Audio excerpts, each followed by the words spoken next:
Good afternoon, traders. This is Cloud Chartist on a Sunday afternoon with my weekly Ichimoku wrap. I'm going to get started with CL, looking at CL on the weekly chart. If you're new to joining me on Ticker TV, please do follow me here, and you will be notified whenever I stream live. I do daily show on crude oil in the mornings usually. I don't do it every day, but almost every day. You'll get an email saying I'm going live to do that, and I go on at various other times throughout the day. So also, if you follow me on Ticker TV, you can use the chat room and ask me questions during whenever I'm going live.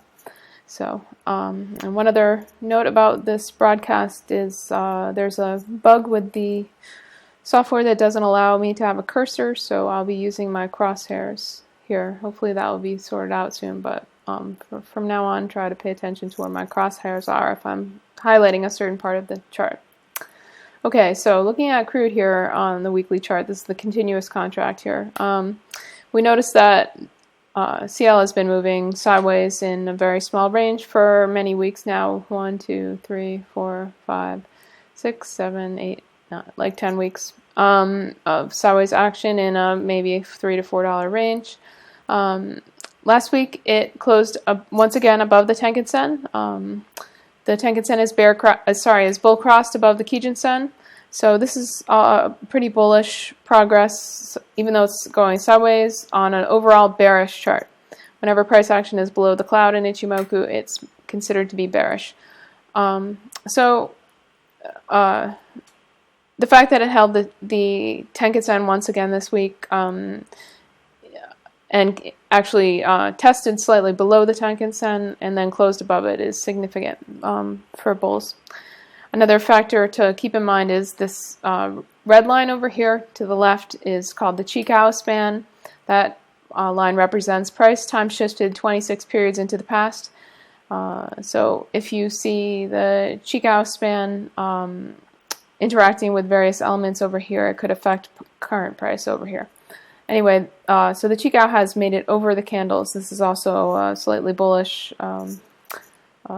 occurrence.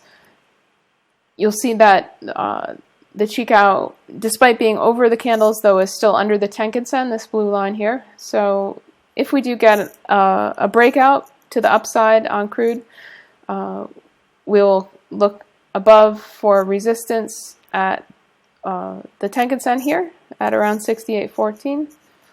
That would be a pretty big move. That would be like almost a $9 move in crude. So that would be fun and exciting.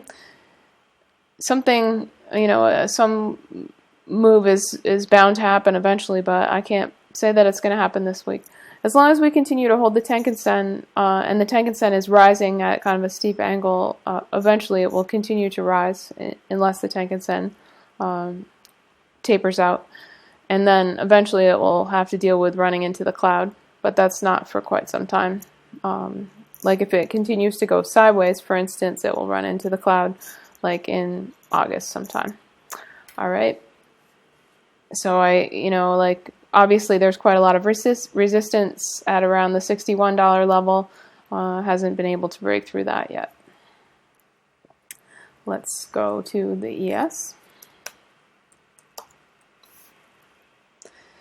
This is a wonderfully bullish uptrend. There's nothing to make one feel bearish at this point.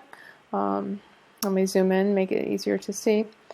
We see that after closing under the Tenkan Sen last week, we came and revisited lower prices, but bounced significantly and closed above the Tenkan Sen. This is important for it makes the prognosis and the analysis for this chart back to completely bullish. The candle itself was an outside candle, putting in a higher high and a lower low. The candle body itself was an outside body compared to the last body, put in a larger range. But the fact that it closed above the 2095.5 level is significant for bullishness moving forward. So be looking at the 20.95.50 level to hold if you want to look for higher prices on the ES this week. And if for some reason that level does not hold, we can look at 20.52.13, the Kijun Sen down here below, or whatever level it opens up at when the markets reopen as support. And then if we were to, sell off and go below the Kijun Sen, then the cloud is down here offering support around 1988. Chikou is above the candles, so this chart is fully bullish. Let's look at the Russell, which is even more bullish. Russell broke out to new highs last week, and we see that the Tenkan Sen is tipping up, and we did also put in an outside candle with a higher high and a lower low, but the candle closed almost near the highs and above the prior resistance levels. So the Russell looks very bullish here. The only caveat I would say is it is getting a bit extended over the cloud. And there's a flat cloud below here that could attract price. So keep that in mind. If you pay attention to RSI, you'll notice that we are not yet overbought. On the weekly time frame on the Russell, let's look at the YM, the Dow. Also bullish, except we closed below the Tenkan Sen, and we did not put in a higher high. So the Dow is slightly weaker than the Russell, and also slightly weaker than the ES at this point. It did hold the Kijun Sen here when it tested below and closed above, and basically traded in a range between the Kijun Sen and the Tenkan Sen all week. And I would expect that to happen once again. We could test the lower boundaries of the range, 17,648, or the upper boundaries of the range at the Tenkan Sen here, but until we either break over the Tenkan Sen or break under the Kijun Sen, we are looking for bullish in a range for the YM. Let's look at gold.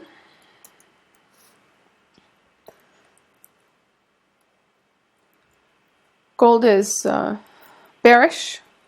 Price action is under the cloud.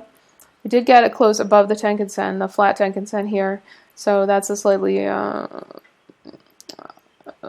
gold is in an uptrend here, but still bearish under the cloud. Gold could go all the way up to about 12.15, 12.16, actually maybe more like 12.12 before it finds resistance at the cloud this week. And keep an eye on the Tenkan Sen level here at 11.97.10 to offer support, unless of course we open below that. We see the Chikou over here coming up and crashing into this candle. It will be interesting to see whether it breaks through the candle to the upside and ends up in this range between the candles and the Kijun Sen up here, or if it is rejected lower underneath the candles. That would be interesting to watch. Let's look at silver. And I should say that, gold is messing around with that 1200 level it likes to mess around with. Once again, silver is bearish under the cloud, and has been in a downtrend. Last week put in a potential reversal type doji, and this week changed trend to the upside, put in a confirmed the trend change to the upside, put in a higher high and a higher low. We have 1666 above offering resistance at the Tenkan Sen. If it manages to break over that, then we have the confluent levels of the Kijun Sen at 1688 and the cloud also at 1688. So those should provide resistance if we do get buyers in silver. Also of note, the Chikou is running into the bottom of this candle here, but if it does get rejected from the candle, it could try to hold the support of the Tenkan Sen down here at 1583. So keep that in mind. on silver. Let's look at the dollar next.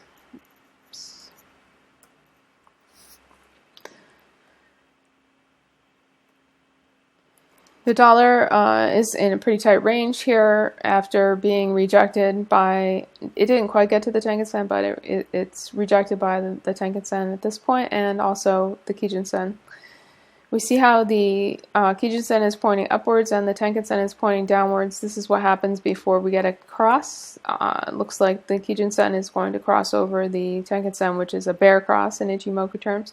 So the dollar is still bullish as it's over the cloud, but it is looking for a potential bearish divergence in the bullishness if we do get a bear cross, if this pink line crosses up over the Tenkan-sen. If that happens, then also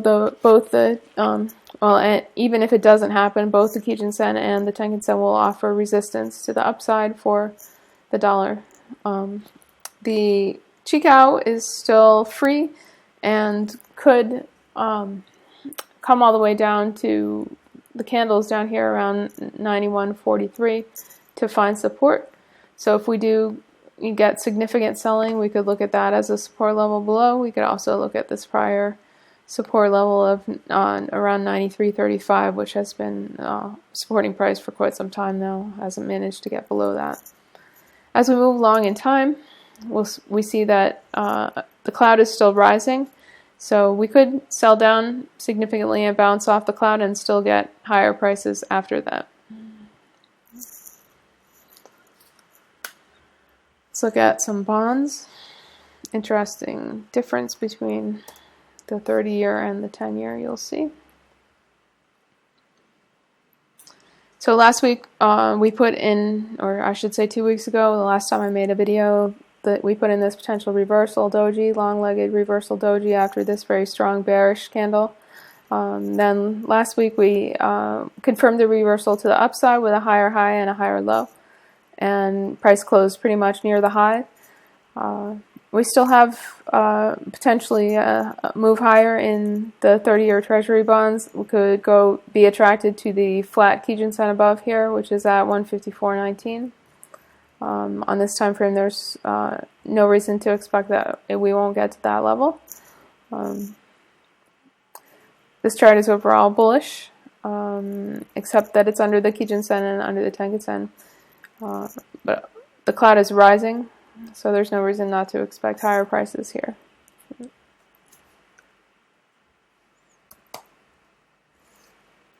So Z on the 10-year.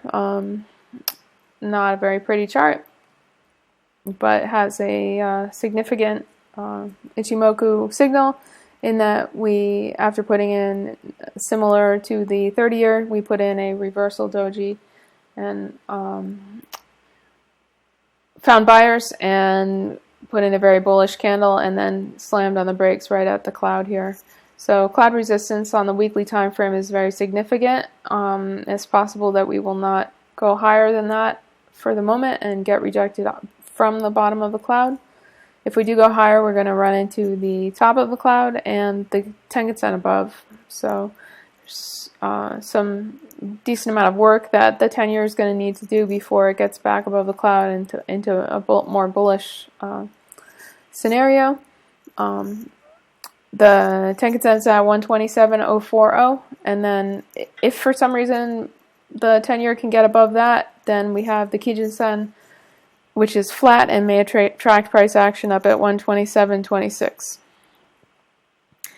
Also of note, the Chikou span, this red line over here representing price time shifted 26 weeks into the past, is running into the bottom of the candles here. So it's also at resistance, just like the current price is at resistance of the cloud.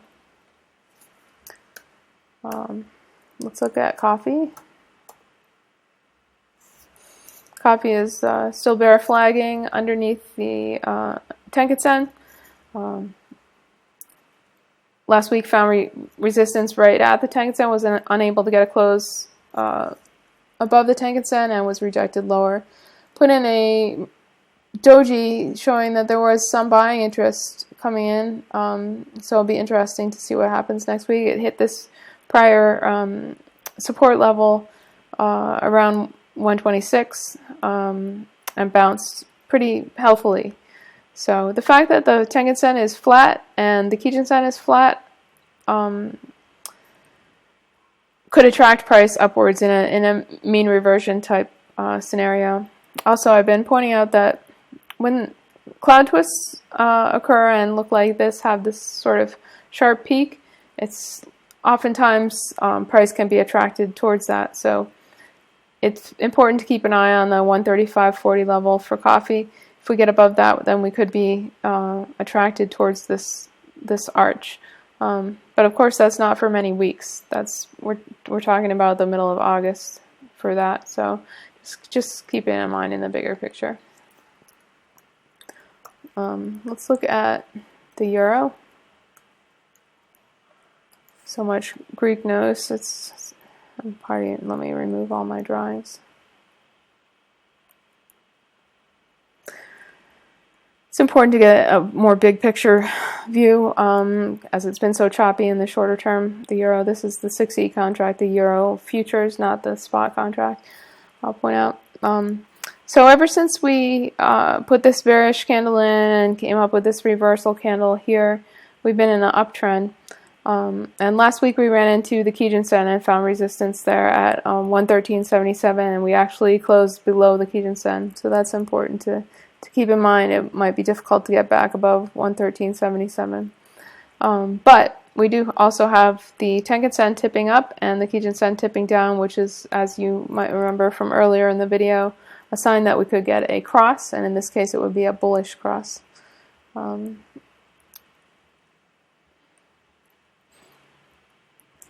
you notice this chart looks a little bit like crude? Let's see, let's take a look at corn.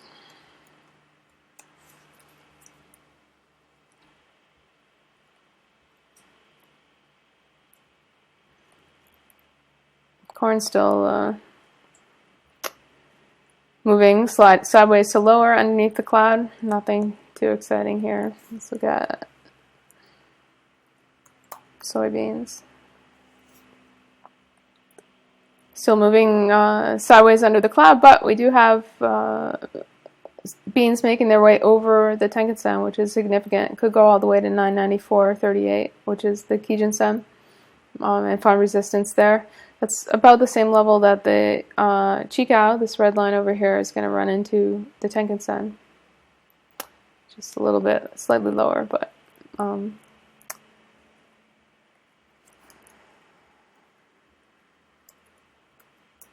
let's look at wheat. Similar to corn and beans, this time we were unable to close above the Tenkan Sen. We do have this arch in the cloud, but we need to close above 499.13 for that to be in play. Overall, totally bearish. This is a chart of soybean oil futures. I accidentally charted this. I don't usually look at this contract, but I sort of typed in the ticker symbol by accident last week and saw a nice set, or during, actually it was intraday that I accidentally typed in the symbol, but so I think it's interesting to keep an eye on. Tracing the Ichimoku very well here. We had this two very bullish candles, then we were stopped by the cloud, and we reversed after solid rejection from the cloud, came down and landed perfectly on the Tenkan Sen and found support there. And then the next last week we opened under the Tenkan Sen and were unable to get back above the Tenkan Sen. So now we're trading in a range between 33.25 and 31.91 until one of these ranges is broken. If we break out to the upside, we will have resistance once again at actually a little bit lower, because we're moving sideways and you see the arc of the cloud is a little bit lower, so we'll have resistance above at around 34.40 thereabouts. Notice the Chikou over here has lost support of the Tenkan Sen, but is retaining the support of the candles here thus far. Anyway, I think I'm going to leave it at that. If you have any requests for other weekly charts, feel free to hit me up on Twitter, and I'll be posting this video to YouTube later, so you can always follow me there if you want to be notified when I load videos there. And if you're interested in learning more about Ichimoku, please check out my website at cloudchartist.com, and you can find information about my $20 trial to my chat room, where we trade live every day from about 7:30, 8 to 4, trading primarily crude, ES, bonds, currencies, etc. All, using, I primarily use Ichimoku, but other people use a variety of other methods, and combine that with Ichimoku to very good results. So be careful with all the Greek news coming up in the next few days, and remember, you don't always have to be in a trade. You can always chill out and take a few days off until this all gets resolved. And if you are going to trade, keep your hands inside the car, and good luck. Thanks for watching.